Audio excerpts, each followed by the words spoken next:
వీటిని కనిపెట్టిన ఘనత డిఎస్పీ గారికి ఎమ్మెల్యే గారికే చెందుతుంది.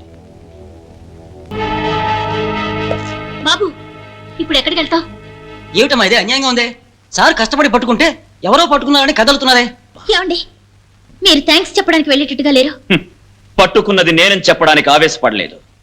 ఈ దేశాన్ని నాశనం చేసే కిరాతకుని అంతం చేయడానికి నేను చేసిన ప్రయత్నం మరెవరికీ తెలియలేదని నేను బాధపడలేదు. కానీ పచ్చి రక్తం తాగే పులికి ఆవుతోలు కప్పి ఇది ఆవని ప్రజల్ని మోసగించడం నేను ఒప్పుకోలేను. కష్టపడ్డందుకు ఫలితం ఒక చోట దొరకపోయినా ఇంకొక చోట దొరుకుతుందని కురాల్లో రాసింది బాబు. అమ్మా, చేలకు వెళ్లే నీళ్లు పచ్చగడ్డికి వెళ్లి గడ్డి పెరిగితే తప్పు లేదు. కానీ సజ్జనులకు చేరవలసిన పేరు కొందరు దుర్మార్గులకు చేరి వాళ్లు పెరిగితే ఈ దేశానికే క్షేమం కాదు.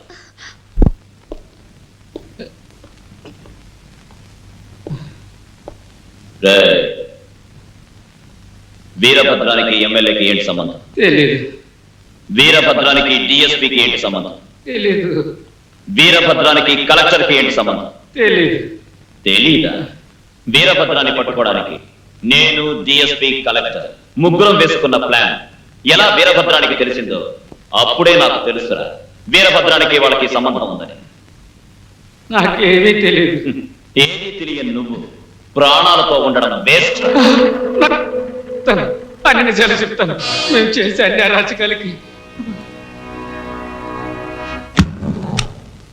రూలింగ్ పార్టీ వాళ్ళు, అపోజిషన్ పార్టీ వాళ్ళు, గవర్నమెంట్ లో పెద్ద పోస్ట్ లో ఉన్న వాళ్ళు అందరూ వీరభద్రానికి తోడుగా ఉన్నారు. ఆలకపక్షం వాళ్ళు, ప్రతిపక్షం వాళ్ళు, ప్రభుత్వ ఉద్యోగులు అందరూ తప్పు చేశారంటున్నారు. అందరూ దుర్మార్గులనే సార్?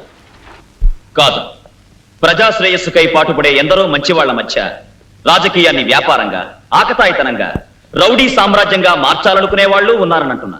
ఈ దేశానికి సేవ చేస్తామని చెయ్యకుండా ఊసర వెల్లుల్లా మారే అధికారుల గురించి మాత్రం చెప్తున్నా. వాళ్ళెవరెవరో మీ దగ్గర ఆధారాలున్నాయా? ఆధారం లేదంటే మిమ్మల్ని కలుసుకునేవాడిని కాను. వాళ్ళ పేర్లు చెప్పగలరా? చెప్తాను, కానీ ఇప్పుడు కాదు, టైం వచ్చినప్పుడు.